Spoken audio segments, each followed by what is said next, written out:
everybody, this is Sangeeta. Welcome back to my channel Social Studies with Sangeeta. Power sharing lesson हम कर रहे थे और उसमें ये क्लियर हो गया श्रीलंका और बेल्जियम के एग्जाम्पल से कि पावर को शेयर करना कितना जरूरी है कंट्री की यूनिटी के लिए। ठीक है, तो पावर शेयरिंग का इम्पोर्टेंस क्यों है वो हम समझ चुके हैं, बट अब हम आगे देख रहे हैं कि अलग अलग कंट्रीज ने अलग अलग फॉर्म में क्या किया, पावर को शेयर करना स्टार्ट किया। अब जैसे इंडिया की बात करें तो इंडिया के अंदर भी बहुत सारी कॉन्स्टिट्यूशनल डेवलपमेंट्स लाए गए जिसकी वजह से रूल करना गवर्नमेंट के लिए आसान हो गया और पब्लिक के लिए भी वो सुटेबल हो गया। तो क्या है फॉर्म्स ऑफ पावर शेयरिंग, आज हम यही देखने वाले हैं। पावर शेयरिंग को सिटीजन के अकॉर्डिंगली, गवर्नमेंट के अकॉर्डिंगली, सोशल ग्रुप्स जो बने हुए हैं या पॉलिटिकल पार्टीज बनी हुई है उसके अकॉर्डिंगली बांट दिया गया, पावर को शेयर कर दिया गया। और किस फॉर्म में किया है तो चार टाइप में क्या किया गया है, पावर को शेयर किया गया है। First, horizontal distribution of powers, second vertical distribution of powers, different social groups and political parties, pressure groups and movements, इनमें डिवाइड किया गया है। तो एक्चुअली ये क्या है, चलिए समझते हैं। First है horizontal distribution of power. In this power is shared among different organs of government at the same level, that is legislature, executive and judiciary. देखिए horizontal word दिया गया मतलब कहीं ना कहीं straight line है ना, थोड़ा सा मतलब आपको पता ही है वैसे तो, बट फिर भी बता रही हूँ कि horizontal मतलब क्या, straight line है ना, आड़ी लाइन। वर्टिकल डिस्ट्रीब्यूशन की बात करूं, वर्टिकल मतलब कौन सी लाइन, इस तरीके की लाइन, लंबी लाइन। ठीक है, अब यहाँ पर क्या हुआ, power is shared among different organs of the government at the same level. भाई जब मैं बात करती हूँ हॉरिजॉन्टल और मैं पावर को डिस्ट्रीब्यूट कर रही हूँ तो भाई कहने का मतलब ये कि ये सारे इक्वल लेवल पे है तीनों ही। जब मैं वर्टिकल की बात करती हूँ तो नेचुरली डाउनवर्ड्स आती है चीजें, है ना, नीचे आती हैं, बट यहाँ पर पावर इक्वली डिस्ट्रीब्यूट की गई है, किसमें, लेजिस्लेचर में, एग्जीक्यूटिव में एंड जुडिशरी में। थोड़ा सा ब्रीफ आपको ब्रीफली बता देती हूँ आपको कि जब बात लेजिस्लेचर की आती है तो सिंपली पार्लियामेंट आ जाता है जिसके अंदर तीन ऑर्गन्स आ जाते हैं, प्रेसिडेंट, लोकसभा और राज्यसभा। आपको पता ही है कि किस तरीके से बिल जो है वो पहले लोकसभा पास करता है, फिर वो राज्यसभा के पास जाता है, फिर राज्यसभा उस पर डिस्कशन करेगी, फिर अगर उसमें कोई चेंजेस करने हैं तो करेगी, अमेंडमेंट करना है तो करेगी, फिर वापस बिल लौट के लोकसभा के पास आएगा। राज्यसभा के द्वारा लाया गया चेंज, अमेंडमेंट करना है या नहीं करना है वो लोकसभा की मर्जी होती है, बट स्टिल लोकसभा उसके ऊपर विचार करके डिस्कस करके फिर बिल पास किया जाता है। और जब दोनों ही हाउसेस क्या करते हैं, बिल को पास कर लेते हैं, तब जाके वो प्रेसिडेंट के पास जाता है, सिग्नेचर होते हैं और फिर वो देश के अंदर लागू किया जाता है। ये प्रोसेस है। मतलब यहाँ पर लेजिस्लेचर में भी क्या दिया गया है, पावर्स दी गई है। भाई प्रेसिडेंट आ गया, लोकसभा आ गया और राज्यसभा आ गया। अब यहाँ पर जब लेजिस्लेचर की बात करें तो लेजिस्लेचर जैसे ही सेम पावर एग्जीक्यूटिव को दिया गया है कि अगर कोई भी बिल देश के अंदर लागू करना है तो उससे पहले सारे इफ एंड बट्स पे काम करता कौन है, एग्जीक्यूटिव टीम काम करती है। एग्जीक्यूटिव टीम के अंदर प्राइम मिनिस्टर से लेकर सारे काउंसिल ऑफ मिनिस्टर्स तक के मिनिस्टर्स आ जाते हैं जो काम करते हैं। ठीक है, और थर्ड जुडिशरी। जुडिशरी मतलब क्या, ये भी इक्वल पे दिया गया है कि अगर मान लीजिए गवर्नमेंट कोई डिसीजन लेती है या एग्जीक्यूटिव कोई डिसीजन लेता है तो यहाँ पर काउंसिल ऑफ मिनिस्टर्स द्वारा लिए गए डिसीजन पे क्वेश्चन मार्क लोकसभा उठा सकती है, पूछ सकती है कि आपने ये गलत डिसीजन क्यों लिया, क्या सोच के लिया, है ना, क्यों फेवर में नहीं था ये डिसीजन, और उनको फिर निकाला भी जा सकता है। काउंसिल ऑफ मिनिस्टर्स की पूरी टीम को निकाला जाता है जब लोकसभा को लगता है कि नहीं काम सही से नहीं हो रहा है, मतलब इक्वल पावर।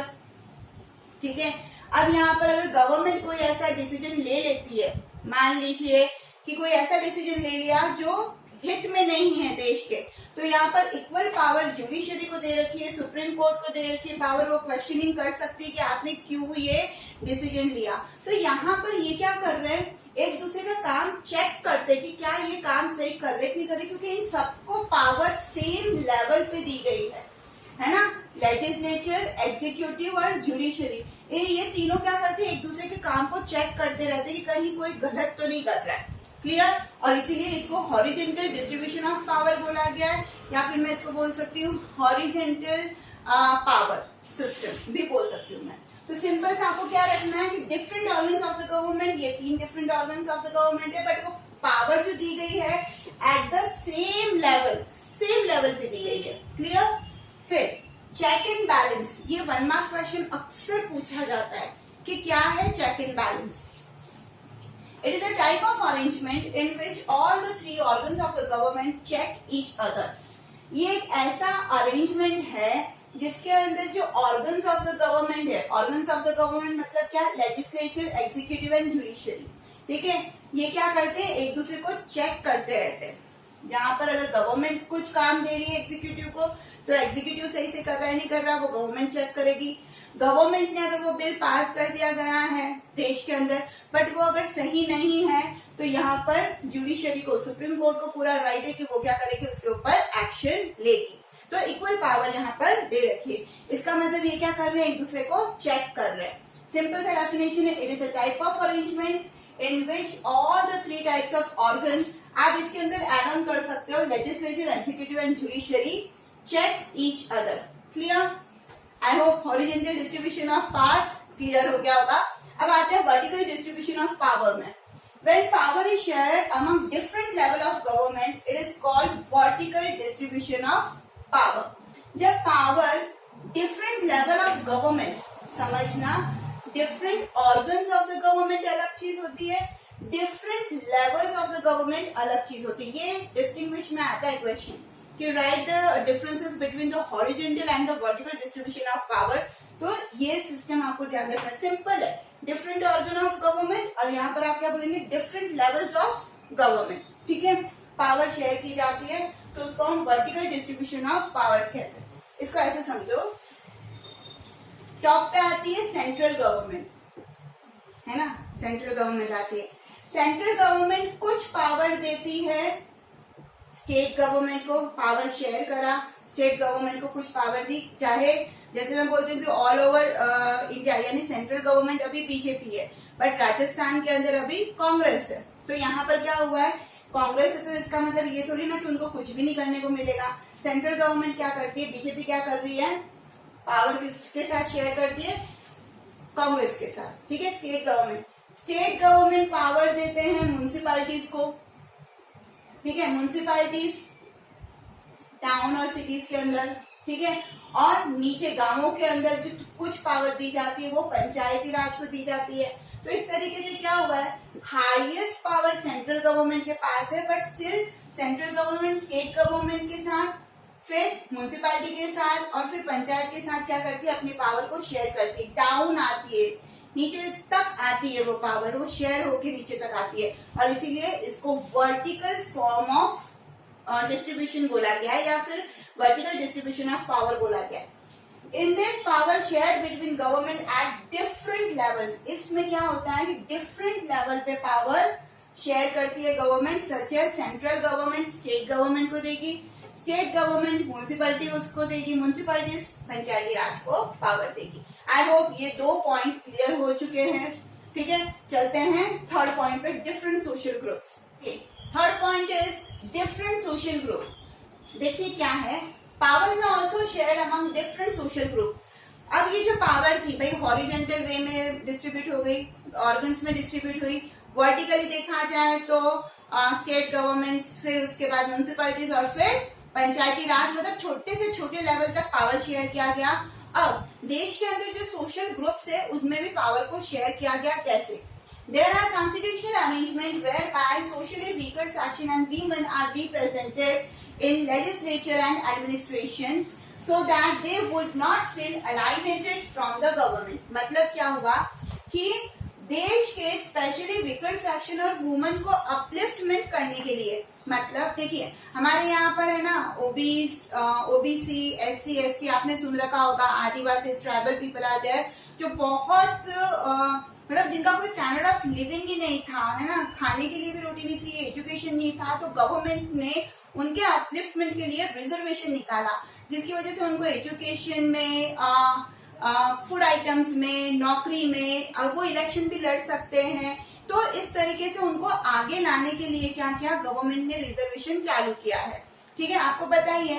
तो ऐसे में क्या हुआ, इनको सिर्फ ये ना लगे कि हम जिस देश में रह रहे हैं वो हमारा देश नहीं है, हमारे लिए तो गवर्नमेंट कुछ नहीं करती है, हम एलिनेटेड हैं, ये सोच ना पैदा हो, इसके लिए भी गवर्नमेंट ने क्या किया, इनको उठाने के लिए, सोशली अपलिफ्टमेंट करने के लिए पावर्स देना चालू करी, है ना। तो ये किसके लिए, वीकर सेक्शन और वुमेन, जिसकी हालत जो थी हमारे देश में काफी बुरी थी। तो ये एक डिस्ट्रीब्यूशन यहाँ पर हुआ। आई होप क्लियर हो गया होगा। Next point, inner democracy. देखिए नेक्स्ट पॉइंट स्टार्ट करने से पहले political parties, pressure groups and movements. तो नाम से पता चल रहा है कि हाँ, पॉलिटिकल पार्टीज बहुत सारी हमारे देश के अंदर, जैसे मैं बोलती हूँ बीजेपी है, कांग्रेस है, तृणमूल है ना, शिवसेना है, बहुत सारी पॉलिटिकल पार्टीज है।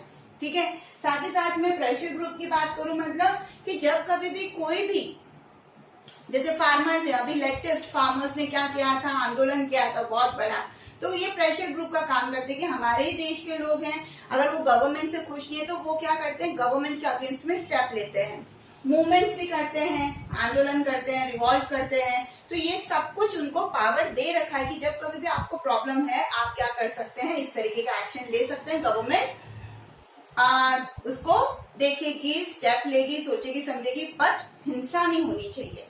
बट हमारे यहाँ पर हिंसा पहले होती है, वो नहीं होनी चाहिए। बाकी ये भी यहाँ पर पावर क्या की गई है, शेयर की गई है। अब चलते इस पॉइंट पे। In a democracy the citizen must have freedom to choose among various contenders for power. मतलब देखिए, मैं वोट देती हूँ, मुझे लगता है, एग्जाम्पल दे रही हूँ, सिर्फ एग्जाम्पल दे रही हूँ, समझना इस चीज को, कि मुझे अगर लगता है कि कांग्रेस है, मान लीजिए देश के अंदर, और कांग्रेस सही काम नहीं कर रही है, तो ठीक है, मैं अगली बार कांग्रेस को वोट नहीं दूंगी। ये फ्रीडम मुझे दे रखा है ना, मुझे फ्रीडम टू वोट है, तो मुझे ये राइट है कि मैं जिस पार्टी को चाहूं, मैं उस पार्टी को वोट दे सकती हूँ। ये जनता के हाथ में है। तो ये फ्रीडम, ये पावर किसको दे रखी है, सिटीजन को दे रखी है। अब मुझे बताइए, अगर मुझे पावर दे रखी है और मुझे लगता है कि नहीं, कांग्रेस ने सही काम नहीं किया है, तो मैं इस बार बीजेपी को वोट दूंगी।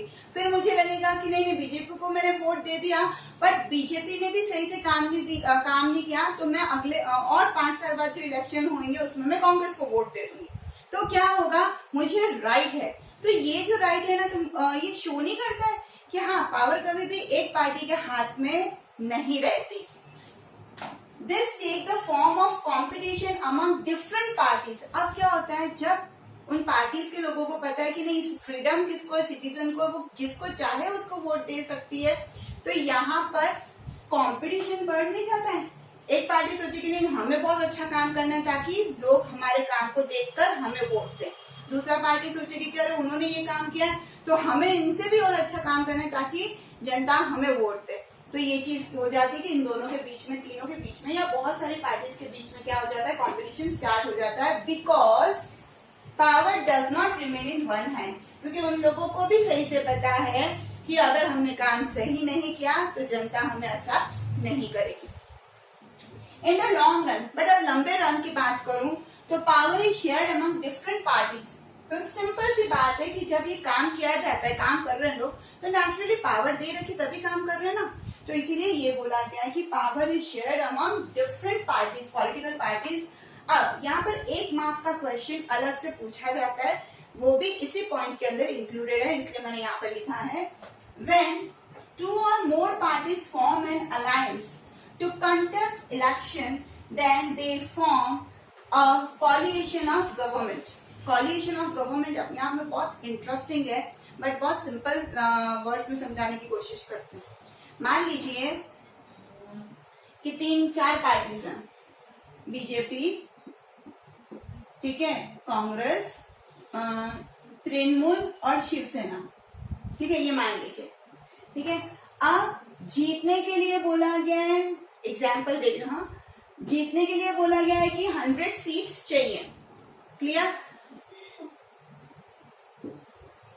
मान लीजिए बीजेपी को मिल गई है 98 सीट्स, ठीक है।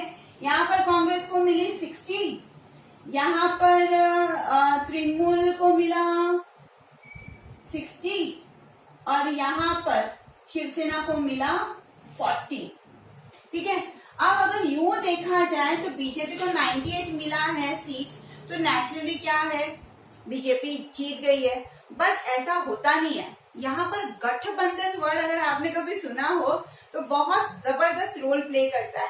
अगर कांग्रेस और शिवसेना में गठबंधन हो जाता है, मतलब ये पार्टी आपस में कोलिशन में आ जाती, मिल जाती है, तो इन दोनों के वोट मिलाकर हो जाते हैं 100, जो कि बीजेपी से ज्यादा है ना, जो कि बीजेपी से ज्यादा है। तो अगर ये दोनों पार्टी गठबंधन कर लेती है, मिल जाती है, कोलिशन कर लेती है, पावर को आपस में शेयर करने की बात करती है और ये मिल जाती है, तो यहाँ पर बीजेपी को 98 सीट्स मिली, वो भी बेकार है, कोई मतलब नहीं उसका, क्योंकि ये दोनों पार्टी क्या करेंगी, गठबंधन बनेगी तो इनकी सरकार सत्ता में आएगी। तो आई होप आपको ये तो क्लियर हो गया होगा कि गठबंधन यानी कोलिशन ऑफ गवर्नमेंट है क्या। सिंपल वर्ड्स में बताने की कोशिश करिए, फिर भी डाउट हो तो कमेंट करिएगा, एक वीडियो अलग से डिटेल में इसका बनाऊंगी मैं, ठीक है। फिर व्हेन 2 और मोर पार्टीज, जब 2 या 2 से ज्यादा पार्टी फॉर्म एन अलायंस, जब गठबंधन करती है, किसके लिए, टू कंटेस्ट इलेक्शंस, ताकि इलेक्शंस करवाए जा सके, पावर हाथ में आ सके, ठीक है। तो then they form a coalition of government, तब हम बोलते हैं कि वो तो 2 पार्टी या 2 से ज्यादा पार्टी क्या कर रही है, कोलिशन ऑफ गवर्नमेंट फॉर्म करती है। 1 मार्क क्वेश्चन पूछा जाता है। ये जो चारों पॉइंट हैं, इन चारों पॉइंट पे बनता है एक question which is very important, what are the different forms of power sharing.